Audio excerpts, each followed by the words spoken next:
Amacandwe ni amatembabuzi akorwa n'imvubura zibarizwa mu kanwa. Ni ingenzi cyane mu mikorere y'umubiri. Agizwe cyane n'amazi ariko arimo n'ibindi bintu by'ingenzi bifasha umubiri mu igogorwa no gutuma amenyo akomera. Nyamara kuyabura bihinduka indwara. Kumagara bihinduka indwara. Bundi ikibitera ni iki? Wabirwanya ute? Waruzi akamaro k'amacandwe ku mubiri? Atuma mu kanwa hahora hatoshye, hakarushaho kumererwa neza no guhehera. Arwanya mikorobe mu kanwa, akanarinda impumuro mbi. Afasha mu gukanja, kumva uburyohe no kumira. Atuma amenyo agumana ubwiza bwayo no kuguma ateye neza mu kanwa. Afite protein n'imyunyungugu irinda ishinya, ikanarinda amenyo gucukuka no kuvunguka. Arinda n'izindi ndwara zibasira amenyo. Wabuze uko amacandwe akorwa? Akorerwa he? Akorwa gute? Akorwa n'imvubura zizwi nka salivary gland. Izi mvubura zibarizwa mu gice cy'inyuma mu kanwa, ahegereye aho amenyo arangirira.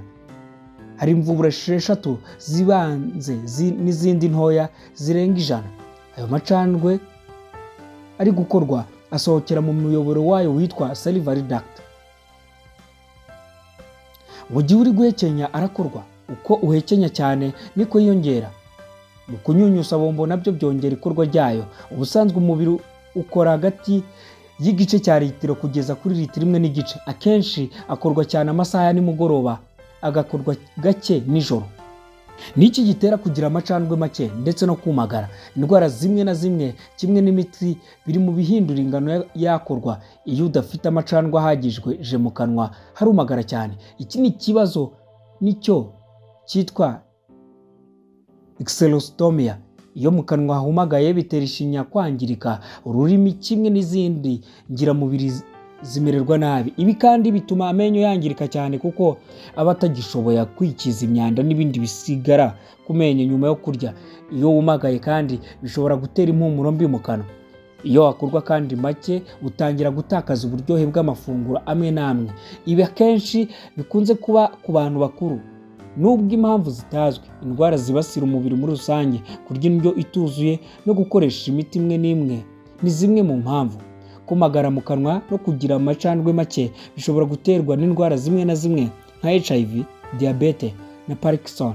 Uburyo bwo kuvura kanseri buzwi nka chemotherapy no kunyuzwa mu byuma. Kunywa itabi, imiyoboro y'amacandwe iteye nabi, guhora ku nkeke na stress, mwuma mu mubiri. Gufungana kw'imiyoboro y'amacandwe imwe mu miti itera kumagara inayagabanya. Twavuga imwe mu miti igabanya ububabare, imiti igabanya umuvuduko w'amaraso, imiti igabanya ubushake bwo kurya, irinda kumererwa nabi, ikoresha mu kurwanya allergie. Igihe cyose ugiye gufata imiti ni ngombwa kubaza muganga bimwe mu bibazo ishobora kugutera. Ubundi niki wakora kugira ngo ubashe kongera amacandwe yawe mu gihe yabaye make? Hari ibyo ushobora gukora mu gutuma imvubura zayo zikora neza, bityo mu kanwa hagahora hatoshye. Icya mbere ugomba gukora cy'ingenzi ni ukunywa amazi ahagije. Kurya shikarete na za bombo niba ikibazo cyo kumagara ubona kidakuweho n'uburyo busanzwe, ni ngombwa kugana muganga w'indwara zo mu kanwa n'amenyo akaba yakuvura.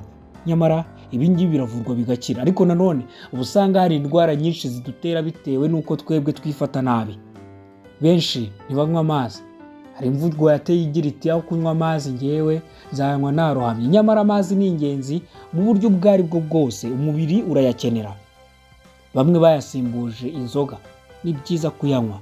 Bombo zahindutse z'abana, nyamara ni iz'ingenzi kuri wowe. Zifasha salivary gland gukora amacandwe. Nuyabura uzajya kwa muganga wivuze menshi, nyamara iyo bombo nta kitwaye. Ukwiriye rero kwiyitaho. Mureke twirindira amagara yacu, mureke tuyiteho kuko ni ingenzi cyane kuri twebwe. Ese nutayitaho ninde uzayakwitiraho? Muganga yakuvura, ariko nyuma yo kukuvura uba ufite byinshi ukwiriye gukora. Njye nitwa Freddy, iki ni Ikibabi TV. Ndabakunda.